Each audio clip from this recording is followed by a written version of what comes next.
I want to turn to Martin Brechbiel for his Scratch Building Corner. Martin, welcome and join. Evening, Jim. How are you? Oh, another fun, long day. Uh, Not much fun in it, but the long was there. Let's see. And that's not where that belongs. There we go. Okay, we're going to build an entire car here in 15 slides. So hang on to your seatbelt. Uh, but if you remember the car I built last time, it's basically the same car, only different, plus or minus an order of magnitude. Let's start with a little bit of brass. We built a tank. Last time I explained how you just roll this up and solder it together. That's the simple version. It's pretty easy to do, actually, though. It's not a hard operation to do. Uh, and if you're careful, you don't burn yourself too badly. A little funky little dome is just tubing, a little square stock, and a little piece of sheet brass on top, all soldered together. A little bit of curvature put at the bottom with a round, half round file. Make it sit down on the top there. And this has flat ends as opposed to the other car, which had the US hobby ends, actually. So it's flat ends, which is a lot easier, actually. You just stand it up on a piece of 15 thousandths brass, put a little flux all the way around, take your torch around it, bang, done with a little bit of solder. Clean up the joints. I'm using a belt sander most of the time when I do that. Light touch, but it works fast and easy. I built a cradle for the tank on the standard flat car. Easy enough to do, and being flat ends on this, it drops right in. You don't need to have any relief at each end to account for the curved ends. So that's a lot easier, actually. So I built a hard one last time. And if you measure correctly, which sometimes I actually will do, and not just eyeball it, I'll actually measure sometimes, it actually fits in the hole right where it's supposed to, so it doesn't go anywhere. And then we're going to go probably really fast. Well, no, slow down a little bit. We need some bands to hold it in place. I don't glue these things in place, tanks, etc. They're actually, those bands are actually functional. They wrap around the tank, go through the cradle, through the floor, out the other end, and it's just in this case looks like 32 thousandths phosphor bronze T-sheet wire soldered to some 15 by 60 thousandths brass. That makes the band. Put some curve in the 32 thousandths wire and wrap it around through the holes. Put all four through the four holes at the same time. Pull them through with the hemostat from the other side. A drop of CA on the underside and on top. It's not going anywhere now. The tank, you can rotate the tank if you want to. It's not easy. And sometimes I will actually put a drop of CA on the band just to keep the tank from rolling around. But this one's pretty tight, so it's not an issue. There's the fast forward. So we just built a little bit of half gondola at the other end. Some 3x, oh, that looks like 3x10 or 3x12 stock O scale. Some 3x4s for the stakes. Lots of nut bolts and washers on the inside and the outside. I got a lot smarter this time, and I actually remembered to drill the holes for the nut bolts and washers with the drill press prior to assembling it all.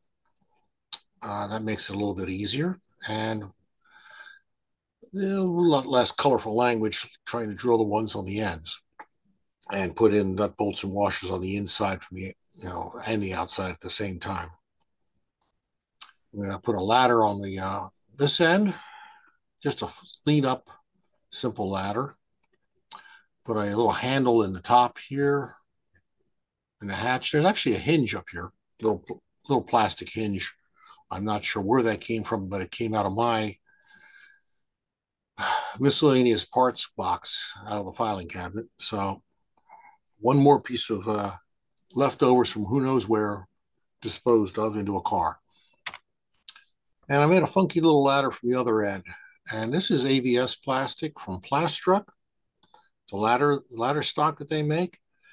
And unfortunately, or fortunately, depending on your perspective and viewpoint and preferences, and how your olfactometer functions, ABS goes together with MEK. Maybe I can use the rest of the alphabet before I'm done here. But ABS does not bond well with methylene chloride, so you need methyl ethyl ketone. A lot of people like to use methyl ethyl ketone. Being an old chemist, I don't like it because I can smell it. And every time I smell methyl ethyl ketone, my brain immediately says there's something dreadfully wrong in the room. It's pretty pungent, and anything smells wrong, I'm usually headed for the exit because I'm not supposed to smell wrong things. That's, automatic safety device that's built into my brain. It's also lighter than air, so it rises up into your nose, as opposed to methylene chloride, which isn't. But you're stuck with MEK in this particular case. It's ridiculously flammable, by the way, but it's still available, at least seems to be. It does work rather well. So view from the top, we put some roof walk supports on. Those were put on with a little bit of goo and a little CA right onto the brass. They're not coming off without a pair of pliers being applied to them. You can see the little hinge on the hatch too. Then we decided to get a little fancy and put handrails on the top of the roof walks. Just an exercise in bending wire and soldering again. Trying to drill holes carefully into those roof walk supports through the roof walk, bending some 25,000 phosphor bronze wire into shape, and then adding two more and dropping them in a hole and hitting them with a little bit of flux and some solder, and the whole thing's a solid unit all of a sudden. It doesn't come apart, which is the objective last time I checked. We want our workers to be safe on top of these funky little cars. So we do these things. A little bit more paint, a little touch up here and there. You see I've forgotten which brake wheel that is. It's not the precision scale one. I got those somewhere else, but there's the ratchet and pawl casting. I always use those because they just kind of complete the little picture. You need a couple of little details add value to the visual. So we had a figure, an Artista figure that I took some gentle pliers to and avoided major surgery. Some castings, some Tichy barrels, some odds and ends, painted those up and planted them in there, and pretty much all there is to say about this car. A little gas can, because you never know when you want to start a fire somewhere, for those who are plagued with pyromania. And that's it. We're done with this car. That was a quick one. Good looking car.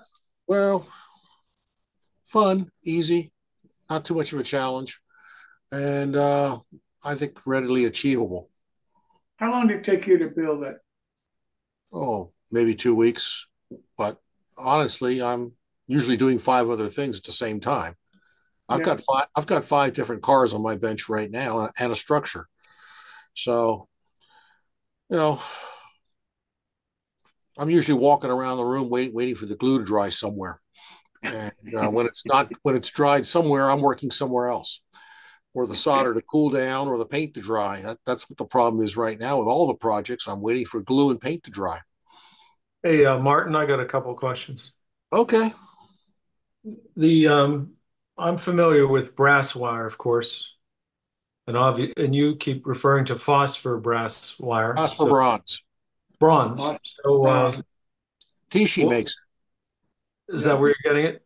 Yeah, Tichy sells it in I think 12-inch or 3-foot lengths in a host of dimensions.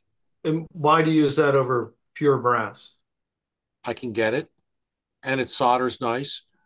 I mean, try and find Detail Associates brass wire. So it's just It's a perfectly good substitute. okay. Is it harder or Not more? really. No. I haven't really noticed it, but you know, I'm using a pair of pliers and stuff and just ripping through, bending it, and I don't even think about how hard it might be. And of course, I'm using let's see, 20,000s, 25,000s, and 32,000s. But they have Tishi sells a lot smaller sizes too. Down Okay. for the HO, you know, you want to go down to real fine wire, they have it. Um, it's perfectly Okay. good, solid stuff to use.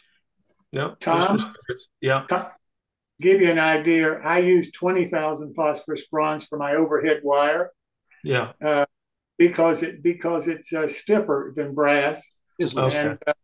and and I can put some clothespins on one end of it and pull it where it'll stretch. It's a little stretchable for me, and so I can make it fairly tight between the trolley poles, Yeah. and that's that's why I use it. Okay. Just curious. Well, at least Yeah, we know where to get it, Titchy. yeah. Okay. Thank you. Yeah, if anybody wants to know where I get stuff, if it's not coming out of my filing cabinet of parts. And when I say my filing cabinet's of parts, it's actually John Armstrong's filing cabinet, yeah. which Really? I I don't think bought at his estate auction. I Huh. don't think I got mine to Tichy because I buy it by the roll. I buy Oh, it. you're buying it somewhere else then. Yeah, I buy it probably 50 feet lengths, and you know it's I just roll it up, you Yeah, know, in big rolls. yeah. Uh, I've got a big coil for the trolley overhead as well, but yeah, the straight stuff comes in a tube from Tishi, yeah, which is kind of handy because as you empty the tubes, then you have tubes handy to put other stuff in. No, seriously, I actually keep at least three of the extra tubes for little tiny pieces of the wire because yeah, you know you're working I, with stuff and you have scraps left over, and every now yeah, and then you need a little piece. Oh, I'm going to go out and pull out the 12-inch piece and snip off a half an inch. No, I'm yeah. going to go to the scrap tube, get an inch piece, and use that instead. Hmm. Thank you. Anybody have any more questions for Martin? Martin, thank you so very much. Well, next week I'll try to start a structure. Maybe I There get you that go. structure off my bench between now and then. There you go. Or you can start stringing some trolley wire. Oh no, no, no, Any, dangerous.